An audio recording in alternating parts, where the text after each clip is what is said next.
मृत्युंजय ठाकुरे महाप्रभु। हे बाबा धवलेश्वराय बालालिंगाय नमो नमः। दीपं यदि परं ब्रह्म दीपं यदि जनार्दनः दीपाहरतु मे पाप पूजा दीप नमस्तुते।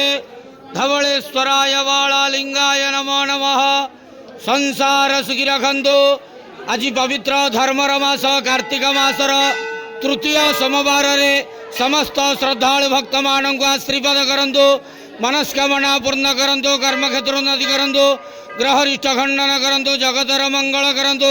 विश्वर कल्याण करंतु। आपणकर नाम विख्यात करंतु। सेवकर डाक श्रवण करंतु। समस्त गुआवसा भक्त मानकर मनस्कामना पूर्ण करंतु। जो जो भक्त माने आपण पाखरे मानसिक रखिछंती तांका मानसिक पूर्ण करंतु। धवलेश्वराय बालालिंगाय नमो नमः। संसार सुखी रखंतु आनंद के बार। हरि बोलो।